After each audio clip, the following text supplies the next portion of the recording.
Hello, listeners. This is Kat, and welcome back to Put Your Hands on Podfic.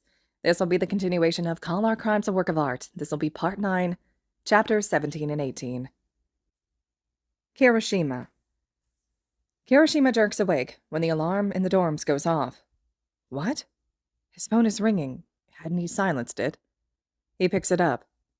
Hello? Hello, Red Riot. Principal Nezu. Am I a dog or a bear? What's important is I'm the principal. And what's slightly less important is the Heroes vs. Villains assignment has begun. But it's... He checks the time. 3 a.m. Yes, but the villain team could perform their first crime at any time today. Now gather your team and meet me at the training ground. There's a click as the principal hangs up. Kirishima yelps and gets tangled in his blankets as he gets up. He rushes into the common room as the other students gather outside. What's happening? I just got to bed?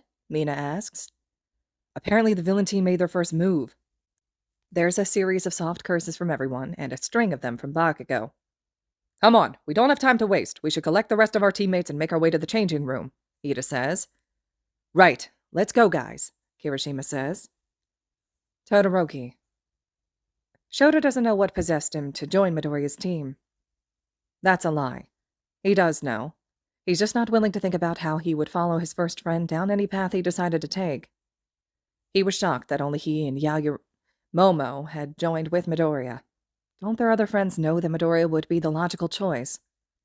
He supposes Ida and Sue make sense. Ida had almost gone down the wrong path once and doesn't want to do so again, even for a school assignment. And Sue wants to go into rescue. Not many opportunities to experience rescue as a villain. He's most surprised at Uraraka, one of the closest to Midoriya, and yet she had decided to face against him.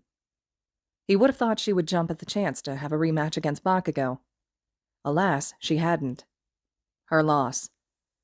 His left side feels incredibly warm as he pours fire throughout the basement and first floors of the office building. May had taken care of the cameras. If it wasn't for the fact that obviously this had to be a crime to start the assignment, anyone could mistake this as an accidental fire. Momo is in the next building over, a flamethrower doing her job for her, and he knows Monoma's in the third office building with both his borrowed quirk and his own flamethrower. Once he's sure the fire will spread enough to pose trouble for the heroes, he taps his comm. Genasi here. Mimic and Conjuration. Come in. We're here, Genasi. Momo Conjuration's voice comes through. Yeah? Monoma Mimic asks. Progress report? I just want to get some of these support beams, and I'm done, Mimic says. I'm ready for phase 2, Conjuration says. Yeah! Finally got those beams. I'm ready to go. Okay, make your way to the meetup point, Shoto says. The meetup point is a few blocks away, not in a direction the heroes would go in, at least not right away. Bard here. I've got eyes on the hero hopefuls. They all seem to be heading for the fire. Team Arson, I think it's time to blow that joint. Thanks, Bard. Team Stealth, you know your mission. In and out, nothing fancy. Not a hint of you being there, Midoriya. Rogue says. Why are these codenames so hard to use? How do pros never mess up? Team Sinkhole, this is your cue, Rogue says. Time to go, Mimic says, coming up behind him. These suits Artificer made are amazing, quite frankly, blending in seamlessly with the dark of the night and somehow even reducing the sound of their feet on the ground. And their goggles allow them to zoom in and see in the dark. They take off into the dark of night without anyone the wiser. Kirishima. Kirishima stares at the massive fire burning ahead of him as he makes his way through the city. Did Midoriya really do something like this? Setting the buildings furthest from the entrance on fire. Why? It's not his sort of thing. Is it? No. Midoriya is a good guy. This is just an exercise. He stares up at the building before turning to a robotic firefighter. Is there anyone inside? No, Red Riot. Kirishima breathes out a sigh of relief. This is just a mission to put out a fire. They don't all need to be here. But who to keep? Himself, obviously. Uraraka can float away debris. Zero would be useful to stop the building from falling. Koda, too. Bakugo, Hakakure, and Tokiyami. Probably not. Oh, and he can't send Sue near the fire. It'll dry her out. He opens his mouth to send the people back to base, but before he can, another rescue bot is coming up to him. Red Riot! A sinkhole is swallowing up a few apartment buildings. Seriously? Just how much damage is Midoriya trying to cause? All right. Uravity, Tokiyami, Froppy, Jiro, Cementos, and Sato, go to the site of the sinkhole. First priority is rescuing civilians. Second is stabilizing the ground. And third is preventing the complete destruction of the building, Kirishima says. Yes, Red Riot, they say, and head off into the city. Kaibara. Team Sinkhole, you've got a few heroes heading your way. Mike, he refuses to use those code names unless it's out loud, says over the comms. Thanks, Bard. Team Sinkhole is taking care of Phase 2, then we will return to base, Sen says, and looks over at Hananuki, who has just finished up with the last of their mission. We should get to higher ground, make our way back to base. There's still 2 more missions ongoing, his partner says. Sen nods. Team Sinkhole here. We're going to take stock of who they sent to us. Good work, Team Sinkhole. Team Arson has already made it back. Bard, keep eyes on the main group. Team Robbery's the only ones that will have direct contact with them. Speaking of, should we try to take out a hero if we can? Kendo's voice comes through the comms. Only if the opportunity presents itself. I would prefer it if you were able to clear the objective without being seen, but if you are, then kill as many as you can before coming back. Aye, aye, boss. Team Sinkhole, get out of there. They've got Jiro with them, Mike says. Thanks, Bard, Sen says, looking at Hananuki. What say we get out of here? He nods and they take off into the night. Team Sinkhole, on our way to base. Team Robbery, now's your time. Uraraka. Uraraka stops a few yards from the house, currently sinking into the ground. There's robots desperately trying to get out of the windows and doors, calling for help. Uraraka looks between the people she was sent with. Kirishima hadn't told them who was in charge of this mission. She activates her comm. Red Riot, Uravity requesting permission to take control of the scene. Thank God for work studies. Granted, Uravity. Uraraka breathes a sigh of relief. She can do this, right? Okay, Froppy and I will work on rescuing civilians. Sato, Tokiyami, and Cementos, can you stabilize the building?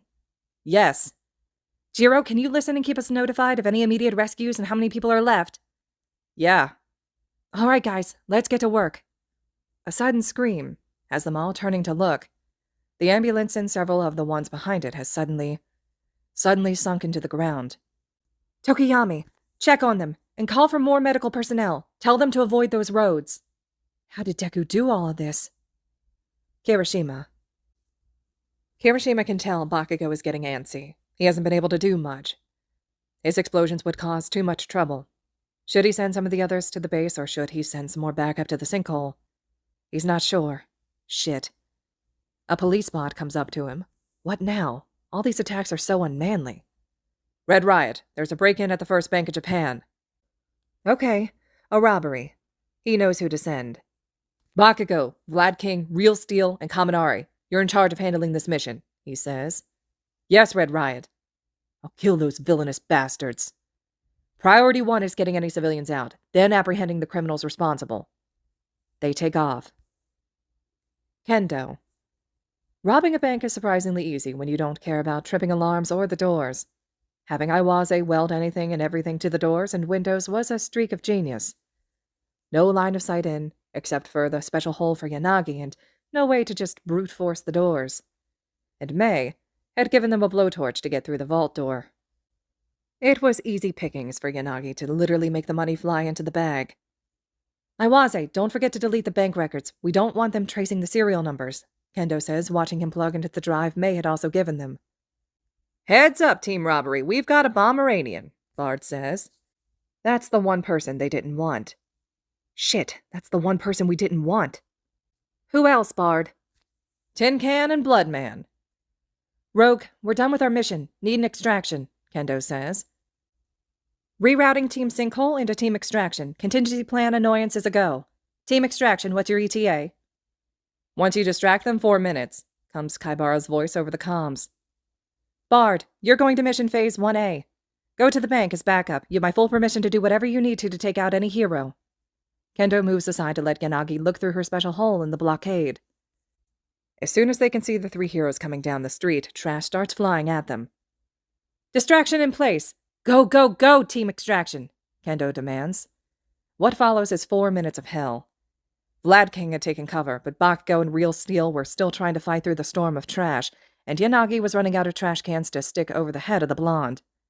Finally, Kendo sees Kaibara stick his head out from a hole in the ground. Team Extraction is here. Best Uber ever, Iwase says. Kendo knows speed is important, so she shoves Yanagi into the hole and closes the vault to hide them for a few minutes. The blockade in the vault door should buy them time to get out of here. They climb down into the tunnel the boys had dug. This one leads them a few blocks from the bank, Kendo holding the bag of money still. We should get back to the base, Hananuki says, and they all share a nod. Teams robbery and extraction on their way to base. Mike. Hisashi Yamada knows he's not the quietest person ever, but he married Shota of all people. So of course he's capable of being quiet. He's also capable of stealth. When he'd seen Bakugo heading for the bank, he had immediately followed. Team robbery wasn't built for combat, well, combat with Bakugo at least. So he followed to lend some support. It's unneeded, but it does put him near where Vlad is struggling. Bakugo had already gotten pretty close to the bank, real steel powering through trash right behind him. But Vlad had taken refuge off the street to avoid using too much of his blood so early. Vlad's never had much situational awareness. And Rogue gave the kill order. Vlad looks good glaring at him with the back of his skull stained yellow from his paintball gun. He takes off before the other two realize Vlad didn't follow once the trash storm died down. He heads back to the fire. Bard here. Bloodbag is dead. Good work, Bard. You have my permission to take out any other heroes you can, but don't be seen. Yes, boss, he says, but he doesn't see much opportunity for that. There's too many people too close together for that. Oh well. They got one. Hitoshi. Hitoshi sighs as he climbed the stairs out of the basement after finishing the last piece of his job. Shadow Monk? Behind you. Hitoshi does not scream. When do I learn how to do that? He demands from his mentor. Not today. Let's go. We did what we needed to. Hitoshi nods and they leave the building they had broken into. Team Stealth, you guys done yet? Mike asks over the comms. Yeah, just finished. There are a few mutters of finally. Hey, don't blame us. We had a significantly more delicate mission, Hitoshi says. All right, Team Stealth, return to base. You too, Bard, Rogue says. Izuku. Izuku sighs when the last of his team comes into the base. Hitoshi collapses into one of the chairs, Aizawa on the couch, and Mike on top of him. He claps his hands. Good work, everyone. You completed your missions admirably. What's next, boss? Rest, Izuku smiles. Team Backup was napping for most of this, so we'll take watch that everyone else can get some shut-eye, Kororo says, and Pony and Komori nod. Thanks, Team Backup. I promise you'll have a bit more excitement tomorrow. It's fine, boss. Each cog has its purpose. We know you have something for us, or we wouldn't be here. Shroom! Of course he does, Komori says. Me, Mike, Momo, Nato, and Todoroki need to be awake at 6 tomorrow morning. What are we doing? Cleaning up a few messes, Izuku says, smiling. Chapter 18. Namuri wasn't expecting a phone call from Nezu to be what she received a few hours after the end of her date, but it was, telling her that the villain team had entered into the training grounds, meaning she has to come there immediately. At least she got to go on her date. She texts Emmy to let her know she doesn't want the Greenette to think Namuri's trying to ghost her. When she gets to the observation room, most of the other teachers are there. Except Cementos, Vlad, Hisashi, and Shota. Huh. Shota barely sleeps and Hisashi is a hummingbird on crack. Surely they would be the first here. Unless... Oh, those clever assholes. Even All Might is there in All Might pajamas? Yagi? The blonde blushes. Mirai bought me these for a birthday prior to our falling out. He had a love of gag gifts. I wanted a part of him to be here for this. Wait, you knew they were going to start this early? Not the precise time, but because of my injuries I require to keep a routine as much as I can. Young Midoriya was kind enough to alter it for me so that this wouldn't impact it, Yagi says, thumbing through a familiar style of notebook. Midoriya gave you a notebook? It's the villain team's playbook. He gave it to me in order to provide information if we question certain actions he might take. How long have you had it? A member of his team delivered it right before I went to bed. You shouldn't alter your schedule too much, Yagi. I know, Recovery Girl, but I would gladly risk my health to be here for my students. Now that we are all here, I believe it is time to tune into the assignment field. But wait, the loud blonde trope isn't here, Snipe says. I am aware. It can't be helped, Nezu says. Namuri blinks and settles in. Let's see what the kids can do. When the villain team finally turns in for the night, Namuri is left staring at the screen. Midoriya thought up all of that? Snipe asked softly. They had taken out Vlad. No, Hisashi, the loud blonde, had walked right up to Vlad and shot him point-blank in the head. Namuri doesn't believe it. And Todoroki, Momo, and Monoma, of all people, had worked together flawlessly to set 3 buildings on fire. How? Did they all miss something? Yagi had coughed up blood several times, but he's beaming like a proud father. How did he know Midoriya was capable of this? And the sinkholes had been genius. A natural disaster as a second attack, and then the bank heist. The only thing they hadn't accounted for was Bakugo going towards them, or they had and decided that the risk was worth the reward. They had been prepared with multiple slowdown options, and while they had needed an extraction, it was effective and well thought out. Namuri is still shocked. But she can't help but burst out laughing when Vlad walks in, hair wet from a shower and still slightly yellow. Which of the kids shot me? Wasn't a kid. Then who? Vlad says, then seems to notice the 2 not here. Aizawa shot me? Nope, his better half did, Snipe cackles. We actually have no idea where Aizawa was, Ectoplasm says. Vlad grumbles. Ah, young Midoriya left this for you in the event you were removed from play. He had intended to leave you in play till day 3, Yagi says, handing over a neatly bound bundle of papers. Vlad takes it and flips through it. This is professional-grade analysis. Yes, it is a hobby of his. Vlad stares at him. I would like to see that later. I can add it to the stuff I would like to talk to Midoriya about. But for now, shall we go through what we witnessed and how they did? They all nod. Let's start with the villain team. Using an early start time was ingenious. It took the kids far too long to get ready, get here, and into their hero suits. It gave Team Arson a chance to get away. Because while all of them were incredibly good at mobility, they are not mobile and stealthy. Those extra minutes allowed them to get away. They also had Mike watching the whole time, and telling them who was there. Wait, how long was Mike watching us? From the moment you stepped into the city. I thought it was the cameras. Nope. Vlad looks like his whole worldview has been altered. Going after multiple objectives, both covertly and obvious, so early in the game was quite useful. The hero team wasn't as sure-footed as they would have been after a few hours in the assignment. So now would be the time for small units in multiple places. It also prevented the whole hero team from going to one site and quickly handling things. Splitting up the heroes was very smart, especially in Team Robbery's case, Yagi says. Right, if there had been more heroes there, or different ones, the outcome might have been different. That's one thing they didn't do. They didn't account for strong quirks heading to the robbery, so they had to improvise if the extraction had been a moment off. But even that extraction seemed planned, like they intended for it. Or they planned a contingency. Delaying first responders with that sinkhole on the road was clever thinking. And giving a standing kill order for Mike allowed them to execute a pro-hero. Midoriya was in constant communication with his team, and the teams with each other. And 3 of the 4 missions were achieved. I'm worried about what Team Stealth was up to, but yeah. Yes, it was quite impressive how the villain team was able to achieve 5 objectives for 39 points, Nezu says, and Yagi nods. What are you talking about? They only got 3 objectives, arson, rob a bank, and kill a hero for 14 points, Snipe says. Of course, my mistake, Nezu says, and they all share an uncomfortable look between them. Let us discuss the hero team. Well, Kirishima knew to talk to the firefighters first to make sure there were no civilians and seemed to be deciding what heroes needed to stay on scene. Think he was going to send the rest back before the sinkhole. He sent heroes that would be weak at the fire like Asui and Tokiyami to the sinkhole, along with rescue-trained heroes. Young Uraraka's family works in construction, so she was an excellent choice regardless of her quirk, Yagi says. As was Cementos. However, he forgot to assign an on-site leader, but they recovered by Uraraka outright asking him to.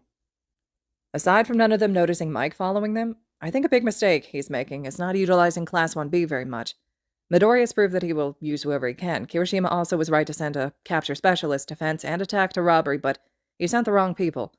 Would have been easy to know Tetsutetsu and Bakugo were coming. Tokiyami would have been better, but he'd been sent off to a different site. He also didn't utilize the heroes who couldn't help at the fire with their quirks. Some of them could have been searching the scene or merely assisting with hose work. To be fair, their hero rescue training was interrupted, 13 says. Also, don't be so hard on Kirishima. His rules were switched on day 1, Nezu says. They stare at him. And Bakugo was too quick to anger when the team escaped. He was releasing explosions like breathing. That could frighten victims or destroy evidence, Vlad says. You're just upset no one has noticed you're dead. Namuri can't deal with this. She goes back to watching the cameras. The heroes finally get the civilians out of the sinking building and stabilize it.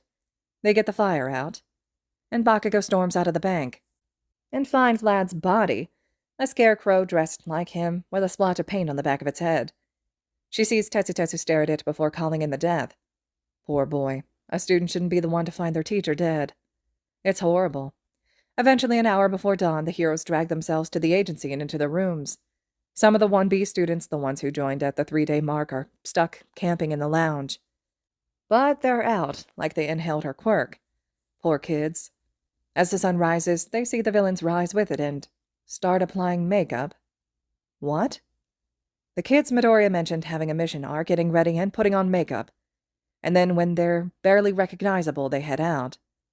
That little minx, he manipulated me, Namuri coos proudly. That's why Midoriya had asked about makeup. Ah, Kayama, I was given a note to read to you. It says, Dear Midnight, I'm sorry that I tricked you. I wanted to learn makeup for disguise purposes, and I know you couldn't help me for that. So I decided to try experimenting with makeup. Turns out my mom loved it, and now I get to help her pick out colors in the morning. Thank you, Midoriya. Fine, I guess I won't punish Broccoli Boy. She smiles, happy that the boy was able to spend time with his mother. She was worried about family bonds being hurt with the dorms. I am suddenly glad all I had to do was sign a contract, Power Loader says. I knew the gun lessons were suspicious, Snipe says. I'm just glad the brats learned some field aid. It might come in handy, Chio says. Oh, yes. Young Midoriya left analyses for you all, Yaki says, handing over their own little bundles. Before she can flip through hers, she looks up at the screen to see what the villains are doing and laughs. Oh, I love it. These kids have balls. All right, listeners, this concludes Chapter 18 of Call Our Crimes a Work of Art. Chapter 19 will be up next. I hope you all are still enjoying it. As always, thank you so much for listening.